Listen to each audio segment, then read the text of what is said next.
I know what you're thinking. Hold on a minute, mister. I've seen women, and smelled women, and touched women. Well, let me stop you right there. First of all, you've never touched a woman. But second of all, I will demonstrate in this video that your sense perceptions are not adequate evidence for concluding women exist in the presence of the philosophical defeaters that I will show you throughout this video. Not only that, but aside from philosophical necessity, there's also evidence that women do not exist, which alone would at least counteract your sense perceptions. Now let me show you a little syllogism here. Premise 1. The only evidence we have for women existing is from our memories. Even if you claim you ran some empirical test, the only way you remember the data from that test is with your memories. This is an incontroversial premise and cannot be disproven. Premise 2. However, as we know from experience, our memories are unreliable. This is a basic premise. Ever walked into a room and immediately lost your train of thought? Forgot where your keys are? Lost your phone? How much of your life do you even remember? Are you confident you can discern your dreams and imaginations from memories from over a decade ago? I think an honest answer to all of these individual questions will demonstrate this point. Again, uncontroversial and demonstrably accurate. Premise 3.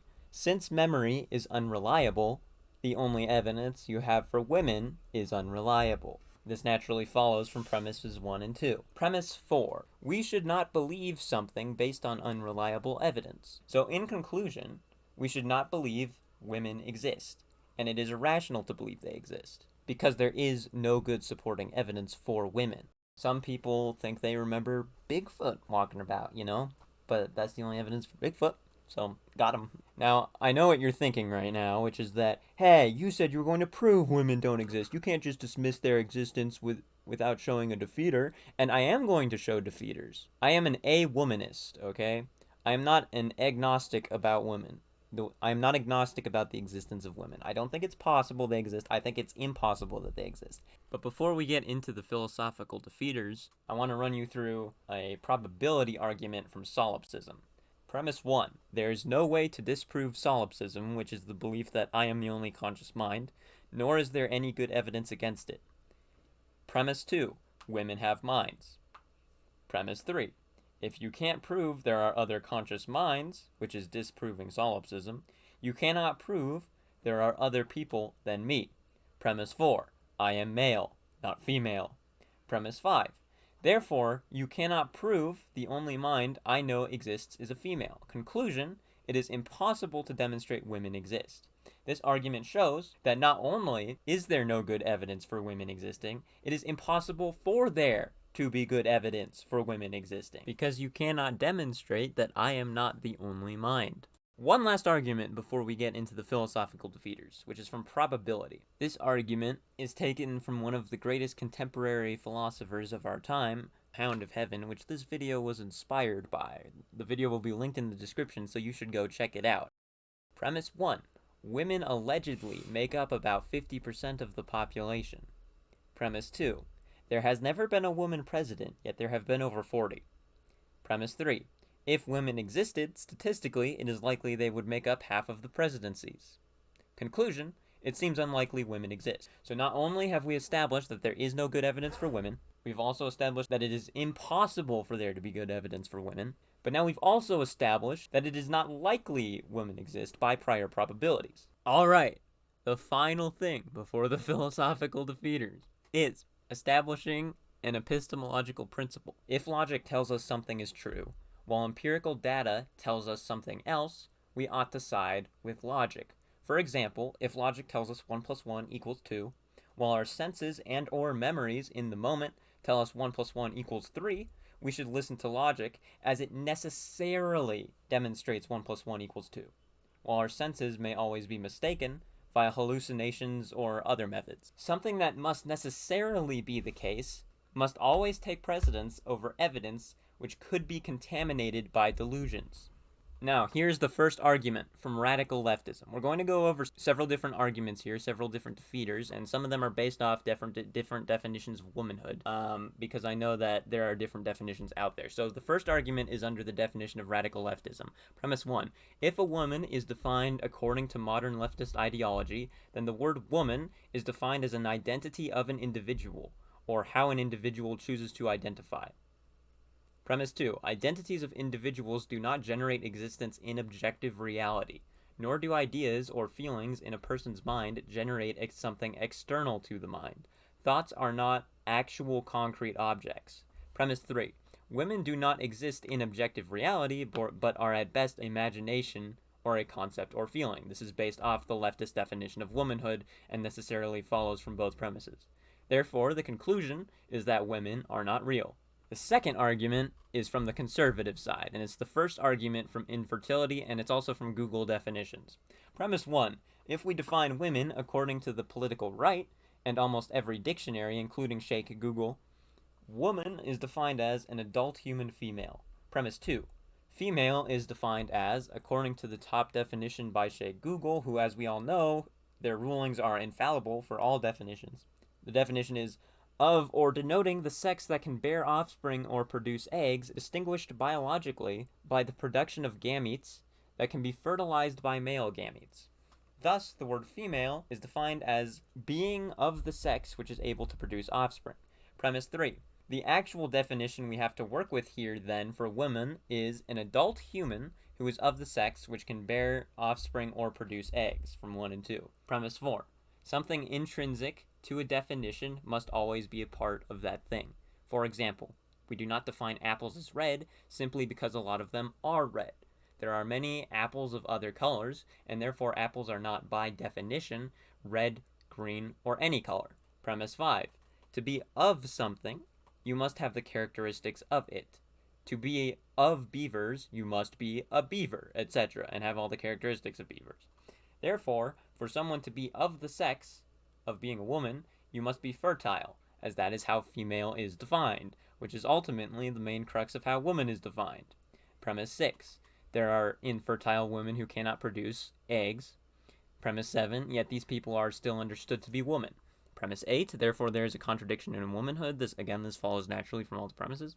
Premise 9. What is contradictory of itself cannot exist. You cannot be entirely red and not red at once. Conclusion. Therefore, women do not exist. Moving on to argument 3, which is the second argument from infertility. Premise 1. The continuation of the species of humanity has been through women. Premise 2. Some women cannot continue the species, infertile women. Premise 3. Therefore, since these are, in fact, women, the species is not continued by these women, which are women, meaning women do not continue the species. Premise 4. But women continue the species, from premise 1. Premise 5. Therefore, there is a contradiction in womanhood. Premise 6. What is contradictory of itself cannot exist. Conclusion. Therefore, women do not exist. Moving on to argument 4, which is an argument from types. Premise 1. All creatures exclusively produce after their own types. Bears produce after bears, squirrels after squirrels, etc. Premise 2. Humans are creatures. Premise 3. Humans should produce after their own type. Premise 4. Women are humans. Premise 5. Women should produce after their own type. Again, this logically follows from all the premises. Premise 6. Womanhood is a type of sex or gender. Premise 7. Women should exclusively produce women offspring.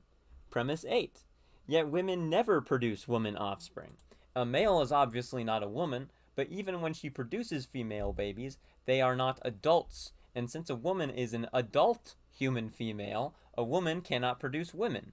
Premise 9. Therefore, women do not produce after their own type. Premise 10. Since women are humans and humans are creatures, women must be creatures. Premise 11. Since women are creatures but do not produce after their own type, there is a contradiction in womanhood. Premise 12. Whatever contradicts itself cannot exist. Conclusion. Women do not exist. Moving on to the next argument, which is from parts. Premise 1. Men and women are composed of parts. Premise 2. Each individual part is not the man or woman themselves. An arm is not a woman, nor a leg, etc. Premise 3. Each part is composed of smaller and smaller parts until we go down to the smallest particle. Premise 4. Therefore, women and men are nothing more than many of the smallest particle. Premise 5. The smallest particle is not a woman. Premise 6. Having many of the smallest particle clumped together do not make a woman, and therefore parts and particles do not add up to make a woman. Premise 7. Since there are no parts that make up a woman, yet all woman believers think that women are composed of parts, there is a contradiction here. Premise 8. Something contradictory of itself cannot be true. Something cannot be X and not X at the same time. Conclusion. Therefore, women do not exist. From the empty space where my brain should be. Premise 1. Women exist. This premise cannot be correct. Premise 2. The above premise cannot be correct, because if it is correct, then it demonstrates itself as not correct, because the premise says that it isn't correct. Conclusion 1. Premise 1 cannot be correct. Conclusion 2. Since conclusion 1 says that women exist, but it cannot be correct, therefore women do not exist. From equality. Premise 1. The value of men and women is only from being created in the image of God. Premise 2. The image of God cannot be given in measure. Conclusion 1. Men and women are both fully made in the image of God and therefore have equal value. Premise 3. Therefore, men and women have equal value. Premise 4. If something is equal to something else, it is identical to it. For instance, in math, equals means identical. Two groups of 1 are identical to one group of 2 because they both equal 2. The sums are simply exactly the same. Premise 5. Therefore, since men and women are identical, there are no different sexes. Premise 6. There is only one sex. Premise 7. I know the male sex exists because I am male. Premise 8. If I am male, but there is only one sex, then the only sex must be male. Conclusion. Women do not exist. The second argument from equality. Premise 1. Men and women have equal rights. There is nothing a woman can't do that a man can legally. Premise 2. Equal rights, equal fights. Premise 3. There are not equal fights. Premise 4. Men and women do not have equal rights, yet they do. This logically follows from the first three premises. Now, I know I have to spell this out because a lot of you are slow. So, as the premises previously established, you might be thinking this is a jump in logic, but as the premises previously established, if there are equal rights, there are equal fights, yet there are not equal fights. But we know as a society that we have equal rights, so there's a contradiction there, all right? Because, yeah, use your brain, kids. All right. Premise 5, there's a contradiction. So one of two things cannot be true. Either A, men and women do not have equal rights. B, either men or women do not exist. Premise 6, not A. This is because, as stated in Premise 1, there is nothing a woman can't do that a man can legally. Conclusion 1.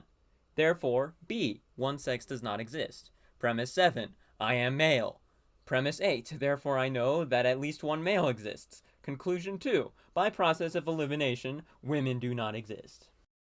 Alright, troglodytes, I hope you learned something today. See you later.